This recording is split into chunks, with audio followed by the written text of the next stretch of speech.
Welcome back, everyone. 13 after the hour, and today we took a look at New Approach Idaho, which takes on legalizing in an ultra-conservative state. You may have seen the headlines that there is a New Approach Idaho, and with medical marijuana legal in Canada, Nevada, and Montana, and recreational marijuana legal in Oregon and Washington, the state of Idaho is one of 3 western states, along with Wyoming and Utah, which have staunchly resisted the growing support for marijuana's legality.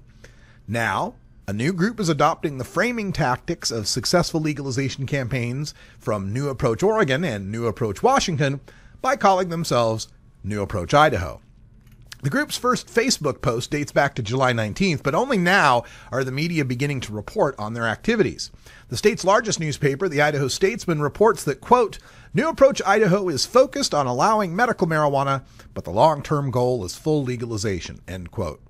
The group consists of some former members of Compassionate Idaho, which lacked enough signatures to get medical marijuana on the ballot in the last election, and Moms for Marijuana International, which tried and failed in 2013 with medical marijuana. The group faces a steep climb in getting Idahoans to recognize the futility of marijuana prohibition and the wisdom of taxing and regulating marijuana instead.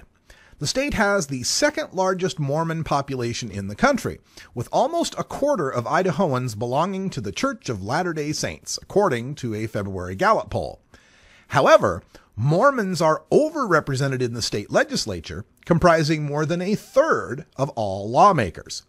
The legislature is reliably supermajority Republican and regularly competes with Utah and Wyoming for the title of most Republican state legislature in the United States.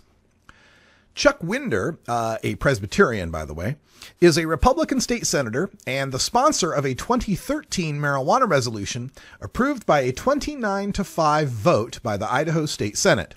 In the resolution, Winder explained that, quote, national pro-marijuana organizations have invested millions to push drug legalization in America and have targeted Idaho for a medical, with sarcasm quotes, medical marijuana initiative.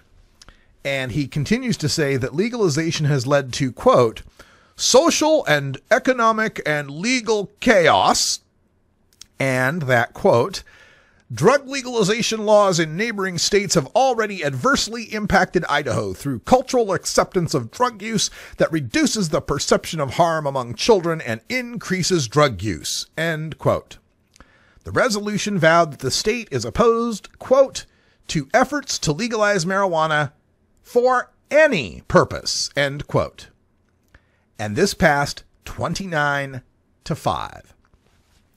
Now remember, marijuana is already quite illegal for any purpose in Idaho already.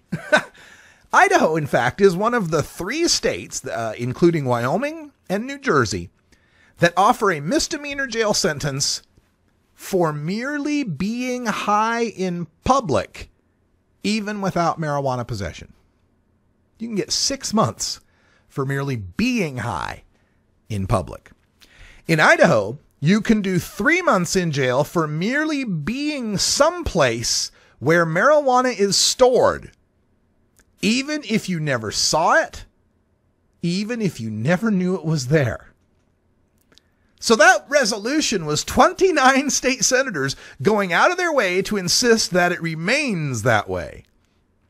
However, the people of Idaho may not be so diametrically opposed to marijuana use for any purpose. A 2010 poll found that 74% of Idahoans would support medical marijuana use by terminally ill or seriously ill patients.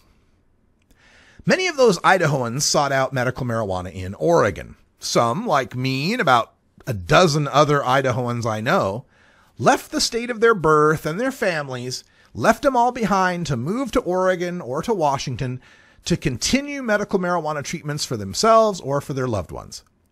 Others made use of the fact that Oregon is the only medical marijuana state that grants medical marijuana cards to out-of-state residents. So folks would travel to Ontario, Oregon, a town on the Idaho-Oregon border just 50 miles from Boise, for their medical marijuana. Bill Espenson, a friend of mine who I used to play music with in Idaho, was the owner-operator of the 45th Parallel, a dispensary in Ontario that used to service those Idaho medical marijuana refugees. They were legal patients, and so long as they possessed and used their medicine while in Oregon, they remained within the law. But of course, some did not and returned to Idaho with their medicine, only to be busted by the Idaho State Police focusing on that 50-mile stretch of Interstate 84 leading from Ontario to Boise. Somehow, there always seemed to be far more people with broken taillights, expired tags, or minor traffic infractions going eastbound on I-84 than westbound. Espenson was busted by Oregon cops who secured authentic driver's licenses with fake names, used them and faked medical records to get authentic medical marijuana recommendations, and used those to get authentic medical marijuana cards. Espenson's dispensary checked all the IDs and cards, having no way of knowing the police were using fakes, and then traded them medical marijuana for a suggested reimbursement for supplies and utilities, all perfectly legal under the medical marijuana law.